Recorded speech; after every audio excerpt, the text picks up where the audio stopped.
Alright, so today I'm going to be doing a review for the Mayans Season 4 premiere, mainly Episode 1, but I will talk a little bit about Episode 2.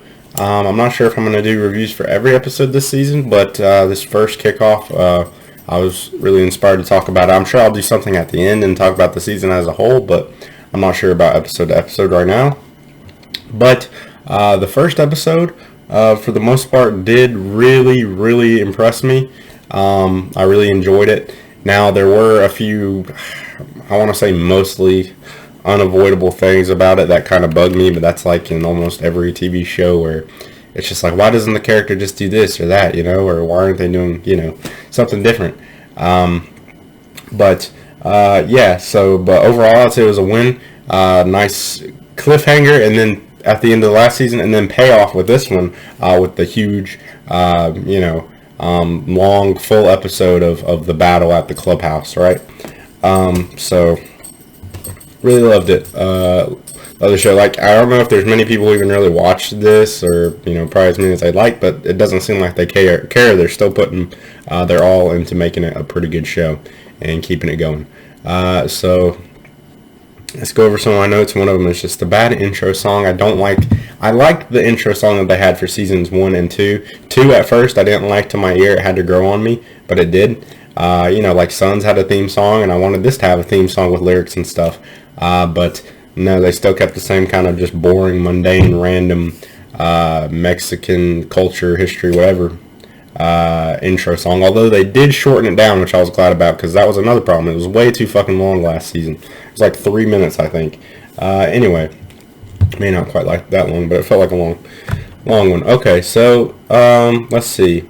So we start off. The big question was who did Bishop kill? I'm really bad with names. I'm sorry. The gay guy, Tanza, something like that. Maybe that's not right, but yeah, I'm just bad with names overall. But did he kill him? No, it seemed like they just got in a scuffle, which is where I was pretty much expecting it to go. But I don't know what the shot was. I swear we heard a shot, but maybe it was just like him pushing him in a clatter, or maybe he did shoot or something. I don't know. But yeah, that kind of left a question.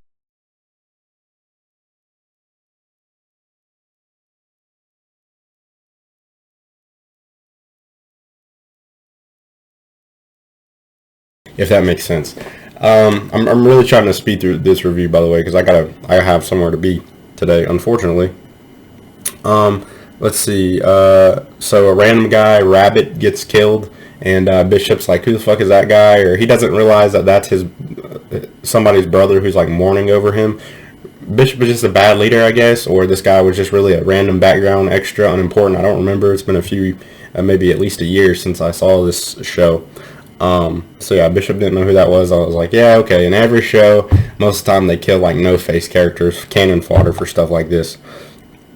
There's a lot of noise, an overall problem. There's like a lot of noise going on. I guess we're supposed to think that they're all outside the gates, but like, what are they doing? What is all this chaos and racket? If all the characters are here, what are they doing? Raiding their food? They're destroying their vehicles? I really don't know. I wanted to see them destroy their motorcycles. That would have been super brutal because it's very expensive. But we didn't see them do that, I don't think. But yeah, what is all this? I know we hear noise, and I don't expect to see like, too much with that. I get why it's just meant to seem like stuff's going on, but at the same time, it's like, what are they actually doing out there for all this time? Let's see. Hand getting crushed. I like the guy who reaches his hands through the gates and gets his hand crushed by the truck. Super brutal, but it probably would something like that happen just in the, chaos of things. I like Easy's, just little touches that they add to make it feel more real and different from other shows. I like Easy's hand catching fire, because he spilled alcohol on him earlier when they're lighting the Molotovs and he's rolling around freaking out. And yeah, and I like how they're yelling in the fight, like, yeah, Easy, I see you, motherfucker, I see you, I like that. Let's see. Girl tries to call 911 that works at the bar, because realistically, I was thinking somebody's got to call 911. Even one of the club members, when you get scared like this, you're looking for anything as a way out. But it was one of the barmaids or whatever. I know it's not barmaids, but yeah, she calls 911. I like that touch. I like it whenever she gets shot, running out, panicking. She's just laying there screaming, panicking still. Super brutal that she just wasn't killed instantly, Yeah, this is a nice, brutal show. You don't get a lot of shows like this on the air anymore. I feel like it's a dying thing. So, for the most part, I really think that it is, and I really enjoy it. Let's see. Oh man, I feel like I'm kind of talking far away from my mic. I just realized because I was in such a rush. Hopefully you could hear me okay for this. Shit, it's picking up. Anyway,